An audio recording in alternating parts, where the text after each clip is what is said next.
de la présidence du Faso, le Conseil des ministres a adopté un décret portant lancement de l'initiative présidentielle Faso Mebo.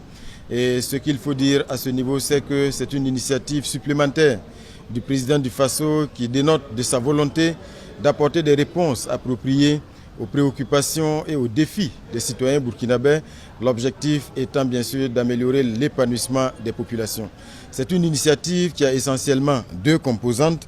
La première composante concerne la construction d'infrastructures routières par des brigades de la route. La deuxième composante fait référence au réaménagement et à l'embellissement urbain à travers la construction de logements décents, l'assainissement et la création d'espaces publics verts. Alors à ce niveau, le constat qui se dégage pour ce qui concerne déjà la situation des infrastructures routières, c'est qu'aujourd'hui, sur un réseau routier de plus de 15 000 km, il y a à peine 4 000 km aujourd'hui qui sont donc bitumés et il est plus que urgent d'accélérer le désenclavement des villes et des campagnes. Et cette initiative-là va améliorer également, bien sûr, la réussite et la performance des autres initiatives, notamment l'initiative pour la sécurité alimentaire, parce que, comme on le voit, la production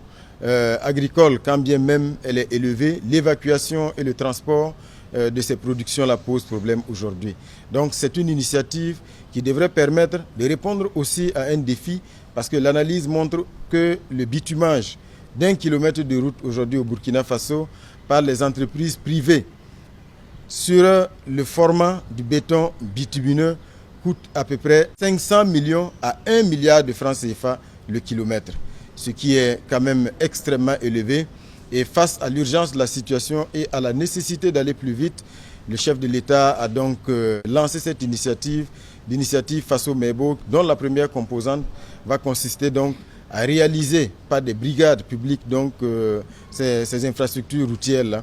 à des coûts beaucoup moins élevés. L'évaluation à travers donc, les missions d'évaluation qui ont été donc, faites montre que la réalisation par ces brigades publiques va permettre de réduire ces coûts, ce qui permet aujourd'hui d'aller plus rapidement. Et ce qu'il faut dire, c'est que le matériel nécessaire au fonctionnement de ces brigades-là est en cours d'acquisition. La deuxième composante fait référence aujourd'hui à la problématique aussi de l'urbanisation du Burkina Faso, parce que comme on le voit, nous avons une urbanisation galopante, mais très peu planifiée. Ce qui en résulte, c'est que nous avons donc des villes qui continuent de s'étaler, avec beaucoup de quartiers précaires et surtout la difficulté d'apporter des réponses aux besoins de services sociaux de base en termes de voirie, en termes d'assainissement, en termes d'eau, en termes d'électricité. Et donc, il s'agit donc d'une composante qui devrait permettre d'apporter des réponses durables donc, à cette problématique-là à travers le réaménagement donc, de nos villes et surtout en faisant en sorte d'avoir de nouveaux types de logements, des logements décents qui permettent aussi de garantir de meilleures densités dans les centres urbains. Et donc, ce sont ces deux principales composantes-là qui sont au cœur de cette nouvelle initiative présidentielle, l'initiative présidentielle Faso.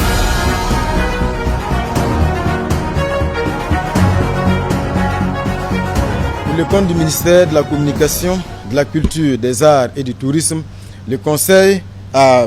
adopté deux décrets. Il s'agit d'abord du décret portant création, attribution, organisation et fonctionnement des ensembles artistiques nationaux. Là également, ce qu'il faut dire, c'est que c'est un décret qui s'inscrit en droite ligne de la volonté du gouvernement de redonner vraiment toutes ces lettres de noblesse à notre culture et à la création artistique. Et les ensembles artistiques nationaux existaient depuis plus de 20 ans, mais leur fonctionnement a révélé un certain nombre d'insuffisances et surtout de failles, si bien que ces ensembles aujourd'hui sont dans une situation de léthargie. Mais tout est mis en œuvre aujourd'hui pour la relance de ces ensembles artistiques-là, qui, il faut le rappeler, sont constitués d'une part de l'orchestre national, du ballet national, mais aussi de l'ensemble instrumental. Mais ce nouveau décret consacre la création également de l'ensemble philharmonique et du théâtre national. L'objectif, c'est véritablement de redynamiser ces ensembles artistiques afin qu'ils puissent donc être des outils de professionnalisation de l'ensemble du secteur, mais surtout qu'à travers donc la création artistique, ils puissent magnifier les expressions culturelles du Burkina Faso, contribuer également à leur préservation et être aussi des outils importants de notre diplomatie culturelle, en ce que ces ensembles pourront donc présenter la culture du Burkina Faso partout, à l'intérieur du Burkina Faso, mais également, bien sûr, partout où c'est nécessaire, même au-delà de nos frontières. Le Conseil a également adopté l'avant-projet de loi portant statut de l'artiste au Burkina Faso.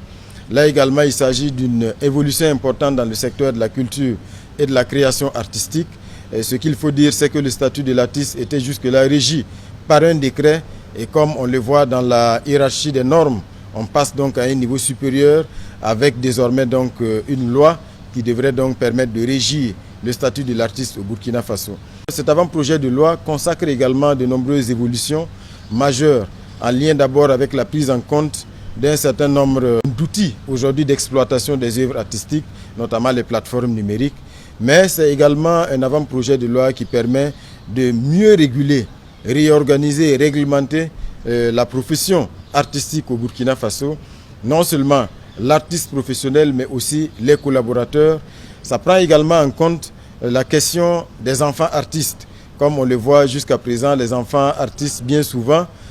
ont des sorts plus tard qui ne sont pas donc enviables, liés au fait qu'on n'a pas vraiment de contrat précis donc, de leur collaboration avec les artistes. Cet avant-projet de loi prend en compte cette question avec l'obligation qui est désormais faite pour toute collaboration avec des enfants artistes de disposer d'un contrat formel qui est donc signé et qui garantit le respect donc, des droits et surtout des avantages de ces enfants. Donc il y a beaucoup de nouvelles évolutions qui ont été prises en compte dans cet avant-projet de loi et qui devraient permettre également une délivrance beaucoup plus saine de la carte d'artiste au Burkina Faso qui permet donc de reconnaître l'artiste professionnel. Cet avant-projet de loi prend également un certain nombre de mesures en lien avec la sécurité sociale de nos artistes créateurs, mais également en termes de possibilités de conventions collectives qui garantissent des rémunérations à la hauteur de la création artistique et qui permettent aussi à nos artistes de pouvoir vivre pleinement de leur talent et de leur création artistique. Donc c'est un avant-projet de loi et on espère vraiment son adoption prochaine au niveau de l'Assemblée législative de transition afin de consacrer pleinement donc toutes ces évolutions.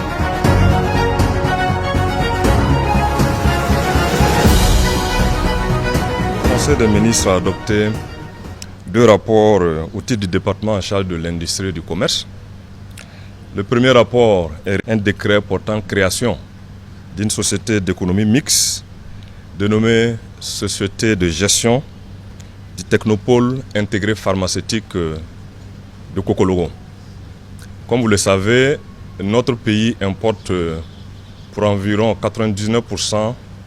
de ses besoins en produits pharmaceutiques, estimé à plus de 130 milliards de francs CFA pour ce qui concerne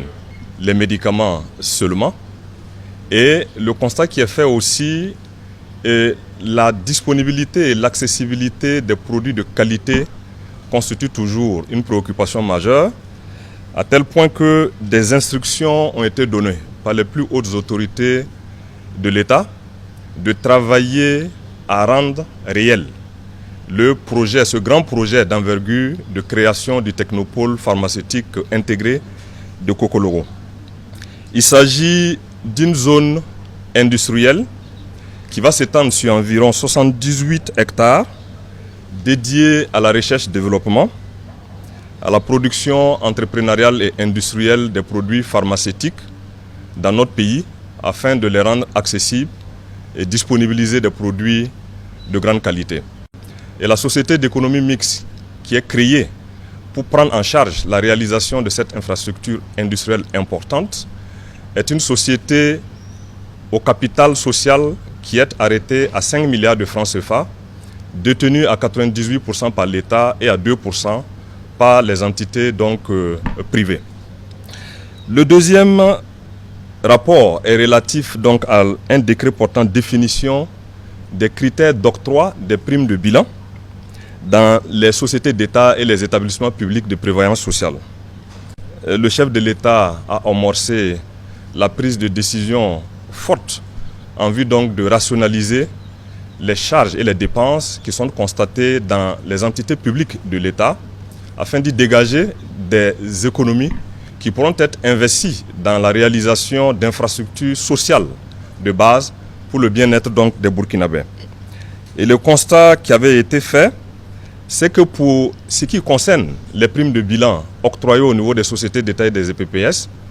il n'existait pas un cadre réel d'encadrement de ces primes, à tel point qu'il y avait des disparités d'une entité à l'autre, en termes donc de montants dédiés et du nombre donc de mois de primes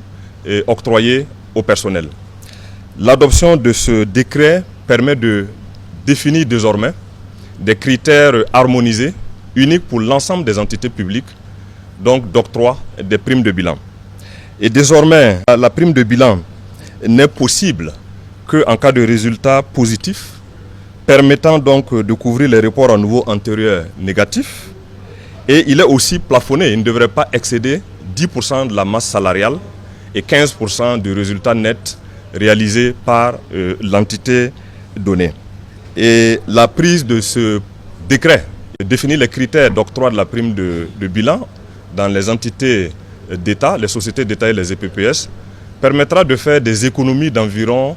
4,2 milliards de francs CFA qui seront réinvestis, comme je l'ai indiqué, dans la réalisation d'infrastructures sociales pour donc améliorer le bien-être et les conditions de vie des Burkinabés.